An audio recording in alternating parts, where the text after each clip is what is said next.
Bonjour à toutes, bonjour à tous, c'est Réa pour La Voix du Soignant. Aujourd'hui on se retrouve pour parler d'un livre, le livre noir des maltraitances faites aux étudiants en santé, qui est Omerta à l'hôpital. Donc c'est un livre qui a été composé grâce au docteur Valérie Oslander à base de témoignages qui ont été recueillis de 2015, à partir de 2015 en tout cas. Et du coup, moi ce livre m'a énormément touchée parce qu'il m'a rappelé un vécu quand j'étais à l'IFSI. Et du coup, je voulais vous en parler, j'y tenais beaucoup. Et puis je tenais aussi à remercier vraiment le docteur Oslander d'avoir rendu possible ce livre, parce que je pense qu'il est temps qu'on en parle de la souffrance des étudiants en santé et plus largement de la souffrance dans le milieu de la santé, parce que c'est quand même hyper violent aujourd'hui l'hôpital. Et ce livre en fait en témoigne. Donc je voulais vous parler du livre, je voulais vous témoigner mon expérience. Je vais commencer par vous parler un petit peu de mon parcours. Comme ça sera un petit peu mon témoignage, puisque on m'a demandé, mais non, j'ai pas participé à ce livre. Donc du coup j'en profite ici pour apporter ma petite pierre à l'édifice par rapport à ce que j'ai vécu. Donc moi je suis passée par deux écoles d'infirmières. Et oui, salut les gars de la deuxième école, vous le saviez pas, hein. Donc effectivement j'ai fait une première école. Moi j'ai eu mon concours du premier coup dans l'école que je voulais, donc du coup c'était génial, moi j'étais hyper contente. Et puis très vite l'horizon s'est assombri, on a changé de directrice pas très longtemps en fait après la rentrée. Et c'est une personne qui ne faisait pas vraiment partie du milieu.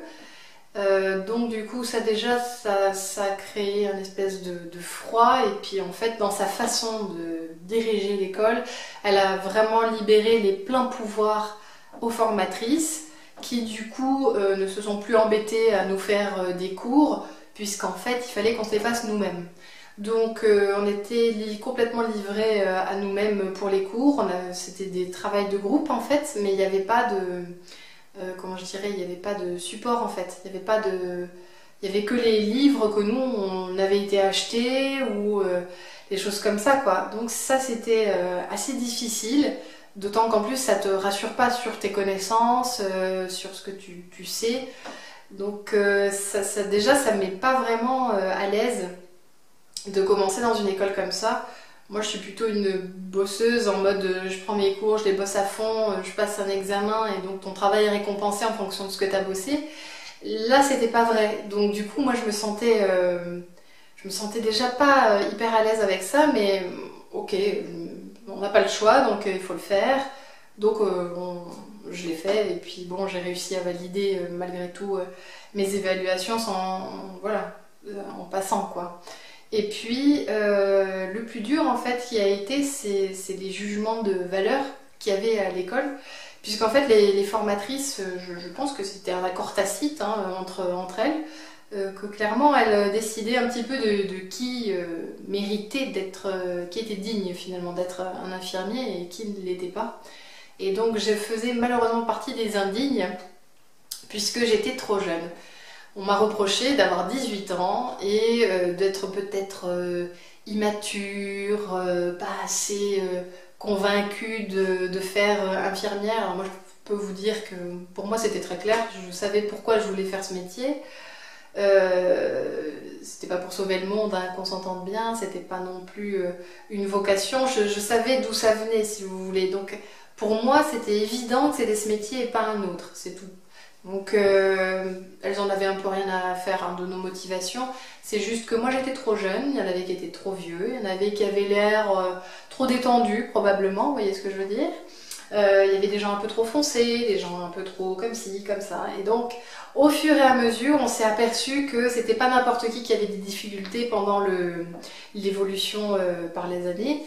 Et donc, en stage, il y avait même des formatrices qui inventaient des effets secondaires ou des trucs qui n'existaient pas pour nous planter la MSP. Je vais vous dire un petit peu là où on en était rendu. Donc moi j'ai eu la chance de bénéficier d'une formatrice qui avait envie de se payer ma tête et elle est arrivée. Oui, je sais, je vous coupe un peu le suspense comme ça, mais pas tant que ça, je pense. Hein. Donc en fait, les stages globalement au départ se sont pas trop mal passés. Il y en a qui ont été vraiment très bons et d'autres moins bien. Mais ça fait partie, on va dire, hein, du quotidien, je veux dire en stage. Ah oui, donc je dois préciser que je suis de la vieille formation, donc 5 MSP, 5 MSP, mon Dieu, Dieu nous en a protégé. Non, 5 stages et 2 MSP, c'était déjà bien suffisant. Donc si on en ratait une, on allait au rattrapage. Si on ratait les deux, pas de rattrapage, conseil de discipline pour te faire un petit peu taper dessus et demander le redoublement si ils avaient envie de te le donner ou pas. Donc du coup, moi je suis passée voilà, j'ai eu ma première MSP qui s'est super bien passée, donc j'étais vraiment confiante et tout. Je pars sur la deuxième et là la formatrice qui pouvait visiblement pas m'encadrer et qui avait décidé de se faire ma tête m'a clairement dit à la fin de la MSP que ça passait de justesse. J'ai eu 12, c'était effectivement bon, pas hyper élevé, mais enfin pour moi ça passait, donc c'était le plus important. Mais bon, elle me promettait l'année d'après de ne pas me faire passer. Donc du coup, là, ça m'a un petit peu fichu les pépettes, les petites pétoches. Donc je suis rentrée en deuxième année déjà un peu mitigée. Et du coup, effectivement, arrive la première MSP. Donc elle a attaqué direct. Hein. Première MSP de la deuxième année, ça démerde pour m'avoir. Et là, elle arrive, cash. Elle me dit c'est pas la peine de me présenter vos patients, vos soins, tout ça. De toute façon, ça passera pas. Hein, donc on va pas perdre notre temps, on y va. Ok, je peux vous parler du protocole? Non, non, on y va. Donc j'y suis allée. Hein, je m'étais préparée, hein, mais je peux vous dire que t'as beau te préparer à ça, t'es jamais préparée en fait à te faire démonter, très clairement. Donc du coup, j'ai fait mon soin, ça s'est pas foncièrement mal passé, mais disons qu'on n'a pas non plus dansé le hula hop, hein, donc elle m'a regardée, elle a pas bronché, mais alors elle avait un air genre oh, mon Dieu, qu'est-elle en train de faire cette jeune étudiante? C'était une catastrophe, donc quand on s'est retrouvé à ce que je lui présente ma démarche de soins, très rapidement elle m'a stoppée comme si c'était dangereux quoi, ce que j'étais en train de raconter. Donc elle me dit très clairement que de toute façon, elle me le dit vraiment, quoi, que de toute façon je ne connais rien au métier, que je n'y connaîtrai jamais rien, parce que je suis trop jeune et immature, que ce métier n'est pas fait pour moi et que donc je n'y arriverai jamais, et que de toute façon elle allait s'en occuper parce que franchement c'était tout à fait scandaleux que je sois même encore là. Vous voyez, donc, puis en plus j'étais un vide de connaissances, que de toute façon j'étais une merde, hein, donc la nullité n'avait pas sa place. Donc, fort de cet encouragement, n'est-ce pas, du coup, la MSP qui a suivi, je me suis lamentablement plantée. Enfin, je chialais pendant l'examen. Vraiment, je me sentais hyper mal. D'autant que la formatrice m'avait promis, et ça, je trouve que c'est gentil de sa part, hein, de m'encadrer jusqu'au bout. Donc, du coup, elle m'avait fixé des rendez-vous obligatoires pour faire le point avec moi sur les démarches de soins et tout. Ce qui s'est passé, c'est que le premier rendez-vous, elle m'attendait avec la démarche de soins que je devais présenter, mais on va dire corriger, revisiter, retravailler, quoi, pour être plus digne à proposer. Bon, j'étais tellement en bas du bas que du coup j'ai rien fait, j'ai rien touché, j'ai pris ma feuille, je suis revenue avec la même et je lui ai resservi la même soupe que je lui avais servie le mois d'avant. Et donc elle me dit ben, vous voyez quand vous voulez travailler hein, c'est quand même un petit peu mieux hein, oui parce qu'on n'allait pas non plus s'enflammer hein. Mais donc a priori j'avais fait du bon boulot et donc là je me suis dit elle s'est quand même bien foutue de ma gueule donc j'ai compris là que rien ne pourrait l'empêcher d'arriver à ses fins. Et donc là, je me suis sentie plus ou moins condamnée. Donc là, ça a été vraiment l'échelle de l'horreur.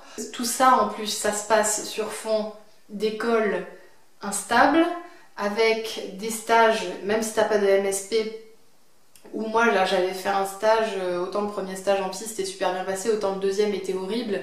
Donc comme je sentais que je descendais, je suis allée voir le médecin qui m'a arrêtée parce que j'étais en train de partir en crise d'angoisse, de panique, spasmophilie, tétanie, vraiment j'étais vraiment pas bien du tout. Donc je me fais un petit peu arrêter, pas beaucoup, mais j'ai été un petit peu arrêtée.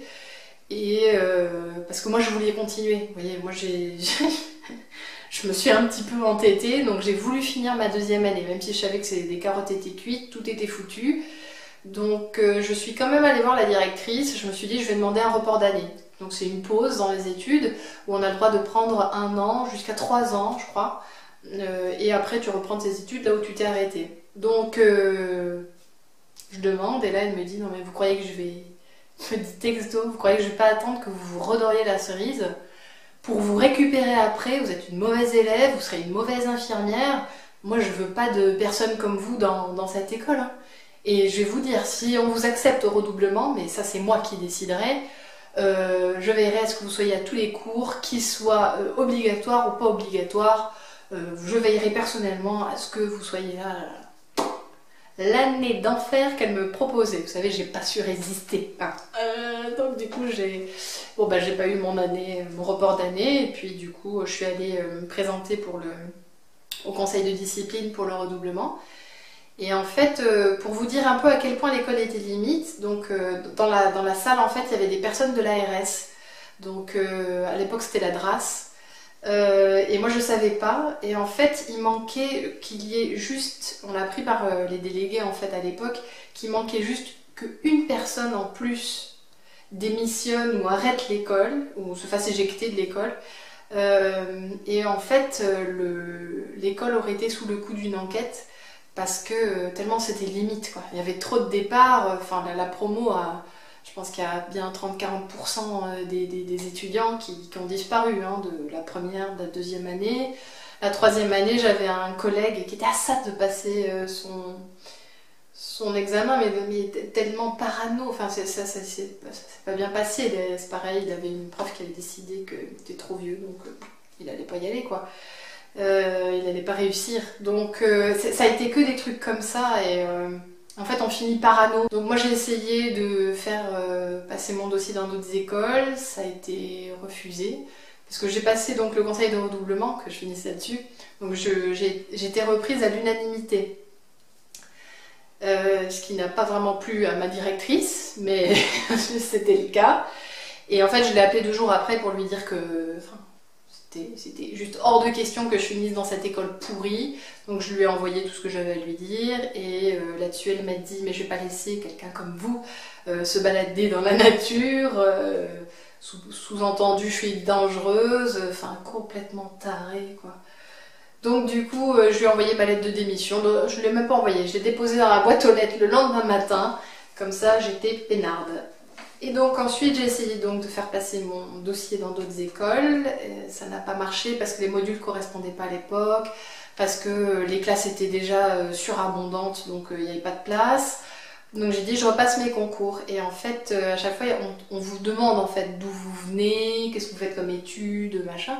Donc j'ai dit que je sortais d'une école d'infirmière mais que j'avais pas pu transiter dans une autre école. Et donc je me retrouvais obligée à repasser les concours. Et donc là forcément les écoles se sont contactées.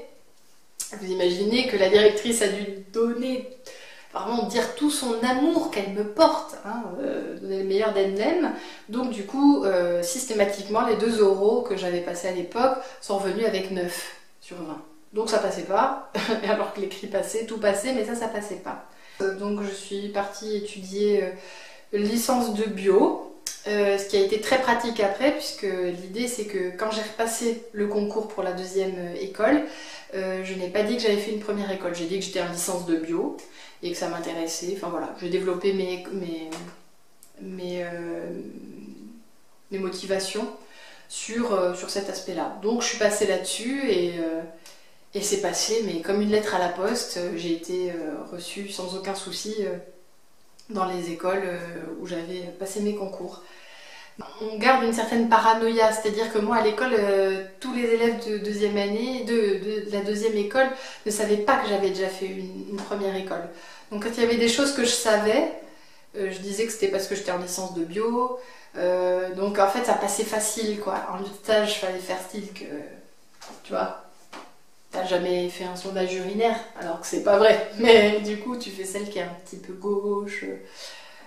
On me disait que j'avais quand même une bonne dextérité. Bon, voilà quoi. Faut négocier un petit peu avec tout ça quoi. Donc il y avait une personne qui savait que j'avais déjà fait une école parce que j'avais trouvé dans son comportement des choses qui me faisaient penser à ce que j'aurais pu mettre en place comme mécanisme si j'en avais... Enfin, le fait d'avoir déjà fait une première école, elle avait des façons d'être qui me faisaient penser aux stratégies que je mettais en place pour pas me faire découvrir. Donc du coup je suis allée la voir et je lui ai dit t'aurais pas fait une autre école d'infirmière avant? Et elle me dit si, comment tu sais? J'ai dit c'est pareil pour moi. Et donc on n'a rien dit, on a gardé évidemment le secret vis-à-vis de l'école parce qu'on savait que ça pouvait nous retomber sur la tronche rapidement. Et donc c'est comme ça que j'ai réussi à avoir mon diplôme. Donc c'est vrai que tout ça pour vous dire qu'on se sent vachement isolé dans ce contexte d'école, et puis c'est plein pouvoir quoi. L'hôpital c'est des pleins pouvoirs, les formatrices c'est le plein pouvoir, en stage c'est les pleins pouvoirs, donc finalement vous arrivez là, c'est un petit peu au petit bonheur la chance quoi. Puis pour des motifs où finalement on finit par être jugé sur ce qu'on est, pas sur ce qu'on fait en tant que futur professionnel, et ça c'est quand même assez hallucinant quoi. Et c'est vrai que là par exemple il y a, donc je vais vous citer quelques petits passages qui m'ont fortement interpellée. Il y a une fille qui dit seul c'est dans ce genre de stage, on oublie complètement le reste du monde. Seuls ces soignants qui nous tyrannisent comptent. Je me rappelle qu'un stagiaire d'un autre IFSI m'avait confié tu sais, le matin à 5 heures dans ma bagnole, je me dis allez, un simple coup de volant et j'aurai une bonne excuse pour ne pas y aller. Et je pèse le pour et le contre. Ça m'est arrivé. Ça, vous savez, ça m'est arrivé. Et franchement, on s'attendrait pas un jour à se dire que c'est possible de se poser ce genre de... C'est même pas une question, mais c'est une éventualité de dire je me fous en l'air, ou en tout cas je me mets sérieusement en danger pour juste pas retourner là. Ça me fera une bonne raison de pas y aller. Et c'est hyper violent comme réflexion, mais... Pour vous montrer, là, je suis en train de voir, il y a un autre témoignage par rapport à une formatrice. Le lendemain, je ne suis pas retournée en stage, j'ai téléphoné à l'école où j'ai appris que cette prof avait déjà 17 plaintes à la direction pour les mêmes faits. Elle a été interdite de son statut de maître de stage, mais est restée prof. J'ai fait une dépression suite à ça. Tu m'étonnes. Donc c'est vrai que l'éducation par l'humiliation, ça fait toujours un peu mal, hein. Mais là... On se rend compte qu'en plus, derrière ça, derrière les humiliations, derrière des comportements absolument scandaleux, odieux, inhumains, tout ce que vous voulez, mais il n'y a personne en fait pour faire justice, quoi, pour dire bah non, là ça c'est pas possible, vous n'avez pas une cadre qui va vous défendre, quoi. Il y a beaucoup d'IFSI, même je parle d'IFSI, mais ça concerne les IFAS, les écoles de médecine, là, il y a des externes et des internes qui endurent des trucs de fous et qui sont complètement coincés. On ne peut pas être aidé. Et je sais pas, il y a quelques chiffres dans le livre, mais c'est vrai que c'est difficile d'imaginer à quel point il est fort probable que qu'il y ait beaucoup d'étudiants qui aient pu traverser des stages comme ça qui vous remettent tellement en question que vous vous sentez vraiment comme une merde, quoi. Donc je me rappelle, on se disait, avant de partir, on se rappelait des principes comme ça de base, qui étaient, on est une merde cosmique, c'est-à-dire qu'on est plus petit qu'une merde sur Terre, on est une merde du cosmos, donc on est vraiment une petite merde. Et Dieu c'est l'infirmière. C'est vraiment... voilà, il faut faire sentir à l'infirmière qu'elle a ce savoir, et que toi tu t'abreuves à ça, tu vois, et qu'elle va tout te donner... c'est l'horreur, quoi. Pour réussir à passer entre les mailles du filet, quand tu sens que tu es en danger sur un stage, faut que tu sois dans des stratégies de ce type, quoi, en te disant je traverse ça et ça va passer, quoi. Sauf qu'il y a des trucs que tu traverses. Là, par exemple, ça n'a rien à voir avec une infirmière, quoi. Tu vois, c'est une étudiante infirmière dans le cadre du bloc où l'anesthésiste lui demande si elle a déjà embrassé un patient qui dort avec une canule.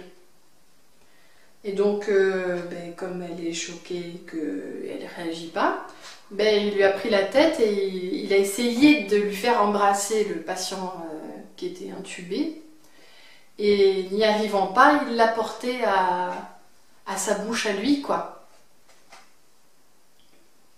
À quel moment c'est pertinent? À quel moment ça te forme, tu vois? C'est quand même hallucinant, quoi. C'est ahurissant. Il y a un externe qui témoigne, il y en a beaucoup, hein, des témoignages d'externes qui se font lyncher parce que ça se passe plus entre eux dans le monde médical. Nous, on peut se faire humilier devant les patients, devant les autres infirmiers, les aides-soignantes et tout. Mais eux, ça se passe vraiment en huis clos, quoi, comme ça, où ils se font défoncer. Et c'est assez dur. Après, il y a des infirmières qui sont pas très tendres, hein, non plus, qui sont dans cette guéguerre, comme il peut y avoir des guéguerres aides-soignantes, infirmières, et puis infirmières, médecins, enfin, ouais, des trucs qui n'en finissent plus, quoi.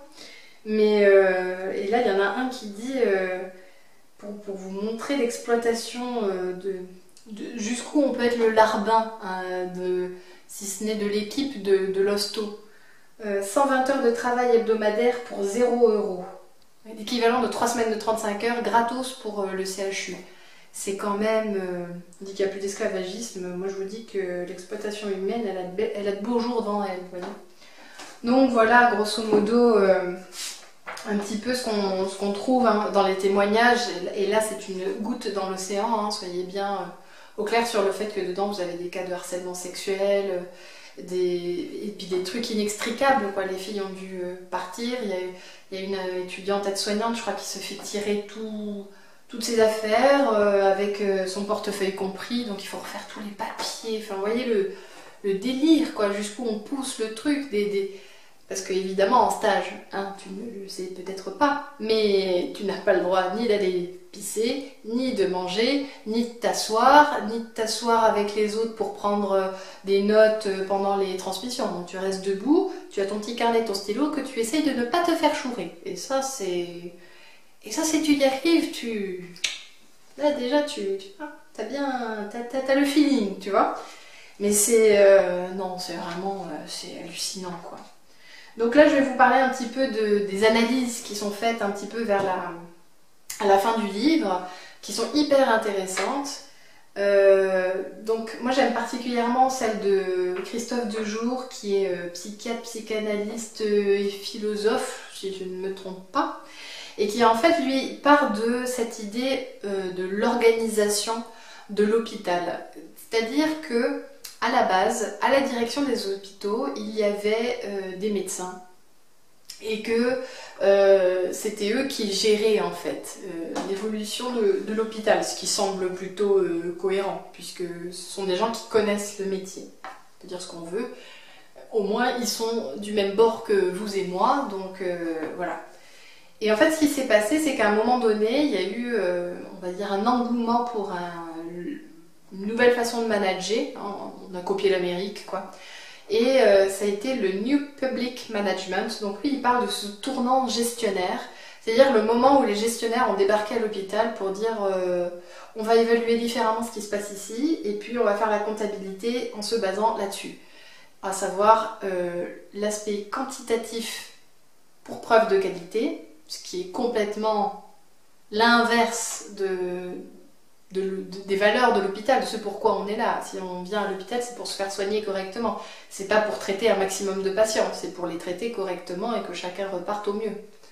Donc là déjà, on part sur un constat de base qui est complètement faussé, d'autant que les gestionnaires ne sont pas des gens du milieu. Donc là, ça vous donne une idée de la pensée qui va tout doucement s'installer, puisqu'en fait au début, les médecins et les gestionnaires travaillaient de concert. Et à un moment donné, on a viré les médecins, enfin les médecins n'étaient plus au poste de direction, de diriger, quoi que ce soit. On a mis des gestionnaires tout bonnement et des personnes d'administration, de comptabilité à la place des médecins. Ce qui fait que l'organisation est devenue quantitative avec des paramètres de flexibilité. On vous rappelle sur vos heures de vacances, les intérims, les contrats partiels, les contrats précaires quoi en fait. Donc du coup on fait tourner, vous voyez un petit peu, on précarise vraiment les statuts et du coup on diminue aussi les équipes quoi. On diminue vraiment le nombre de soignants. Vous savez les lois un départ à la retraite pas remplacé. Voilà, donc de petites choses là. Les lois hôpital, patient santé territoire, la tarification à l'activité, toutes ces petites choses ont concouru à précariser le statut des soignants et surtout à ce que la place soit plus donnée à la quantité qu'à la qualité, à la flexibilité plutôt qu'à la durabilité, la permanence des gens. Donc, et puis alors surtout on se retrouve avec une masse de protocoles et d'administratifs impressionnantes pour réparer une barrière de lit, il va vous falloir au mieux quelques jours, au pire des mois. Et vous ne verrez jamais, vous ne reverrez plus jamais le lit que vous avez envoyé se faire réparer. C'est un truc de malade pour demander la moindre des choses, c'est qu'à de le dire. Donc le téléphone, etc. Et tout ça pour remplir des critères de quantité. Donc à un moment donné, la qualité se mettant au service de la quantité est forcément, comment je dirais, diminuée, elle est détériorée, la qualité de ce qu'on fait, des soins. Et à partir du moment où on accepte ça en tant que soignant, quand tu soignes les gens dans une façon que jamais tu aurais pensé, je pense notamment, je pense aux filles, aux aides-soignantes, aux infirmières, quand on fait les toilettes et que tu as genre 6 minutes pour faire la toilette de tes patients, tu te dis, bon bah là tu bâcles, tu es obligé, tu bâcles ce que tu fais. Et quelque part, on se fait violence, on bouscule nos valeurs, notre éthique, et on fait des choses que notre propre morale réprouverait, quoi, qu'on voit faire les autres comme ça.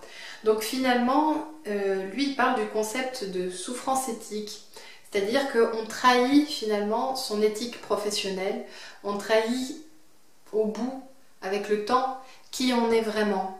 Et ça forcément, cette trahison, ce fait de bâcler les soins, etc., amène à une dégradation progressive de l'estime de soi.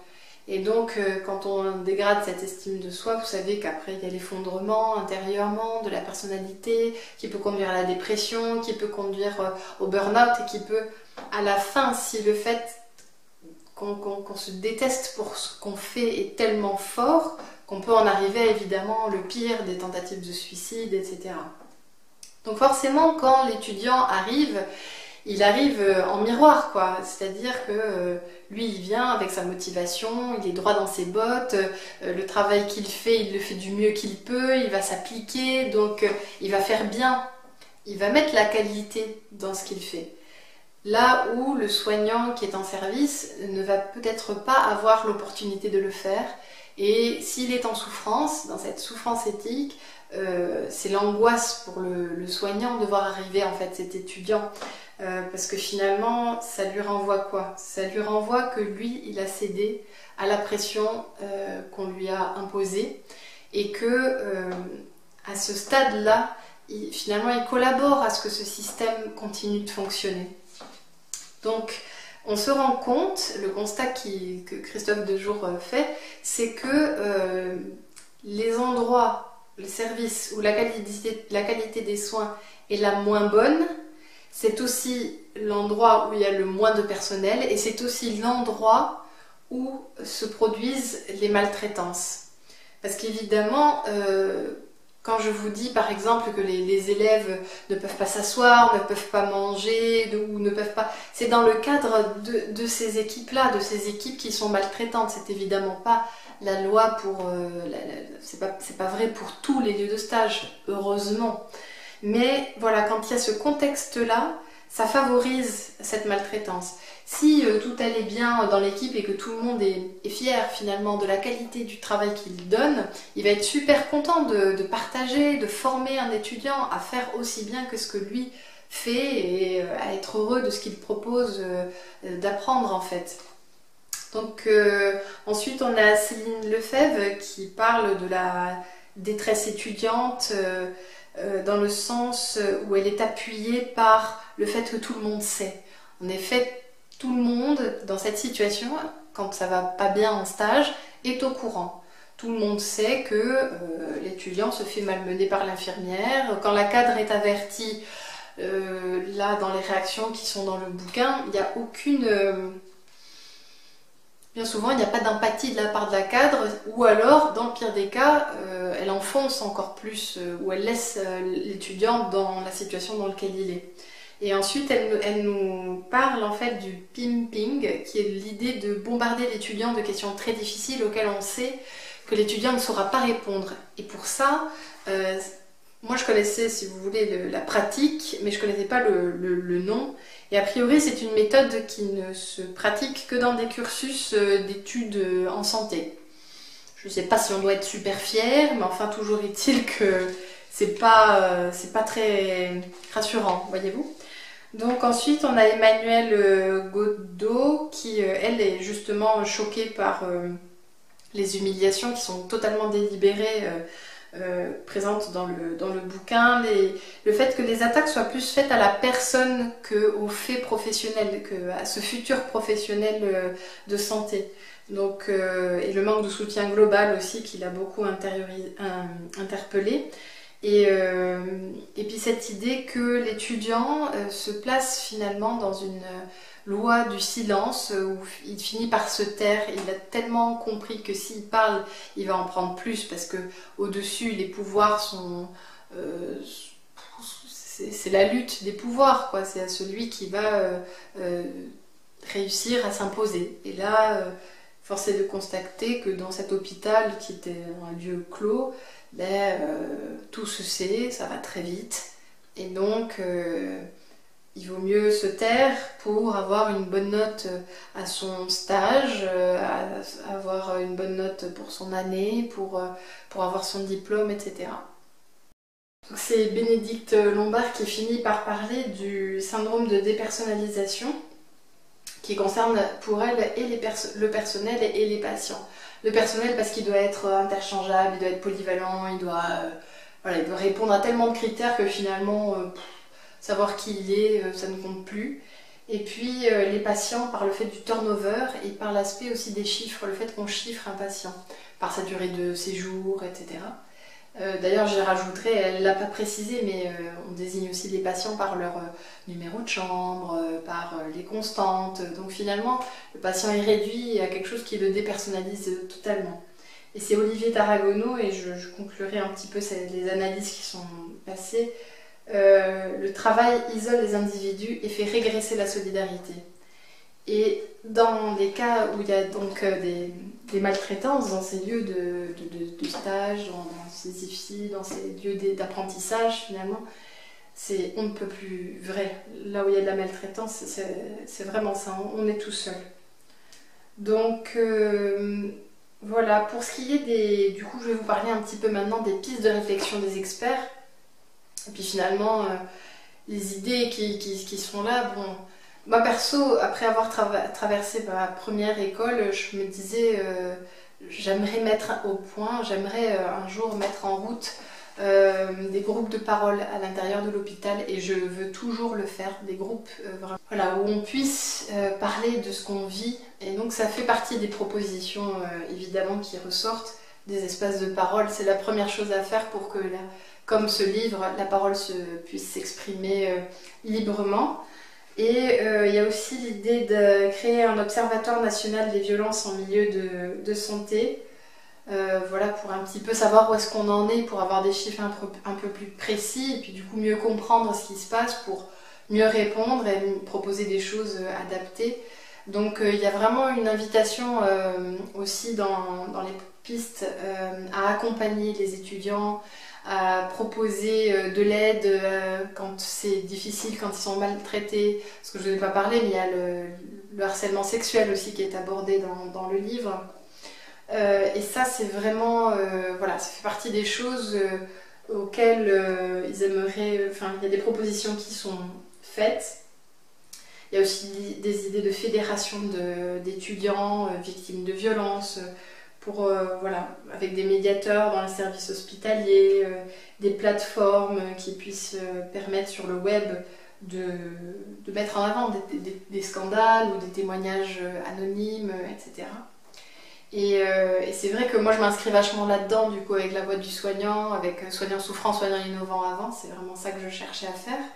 Et puis il y a aussi, je voulais un petit peu en parler, que au final, ce livre, dans ce qu'il propose, il est hyper important de le faire circuler, d'en parler, que des gens lisent ce livre et se rendent compte de ce qu'il est possible aujourd'hui de vivre en toute impunité dans le cercle hospitalier.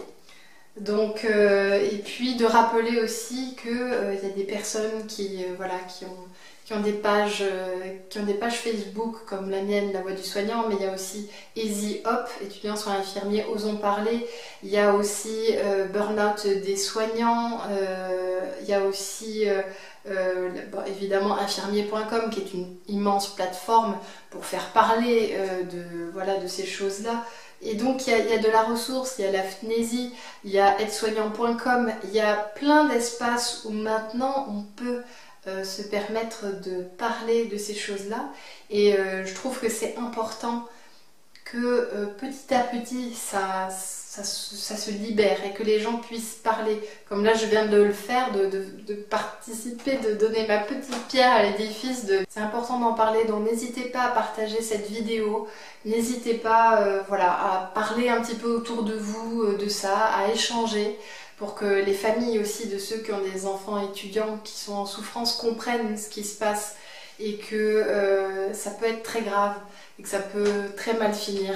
Donc c'est important, voilà, c'est de la prévention, ça fait partie de ça. Donc voilà, je vous remercie d'avoir visionné cette vidéo qui est un peu plus longue que ce que normalement je compte faire. Mais voilà, je trouvais que c'était important de faire le point un peu là-dessus, de vous donner mon témoignage aussi. Et voilà, n'hésitez pas donc à vous abonner là-dessous, là dans la barre d'infos. Au-dessus de la barre d'infos, à vous abonner sur ma chaîne YouTube, vous abonner sur La Voix du Soignant, me suivre sur mon site lavoixdusoignant.wordpress.com. Et puis voilà, en attendant, vraiment, je vous invite à prendre soin de vous-même, à vous occuper de vous, à être à l'écoute de ce que vous vivez, c'est hyper important. Et voilà, je vous dis à la prochaine en espérant tout le meilleur. À bientôt, bye.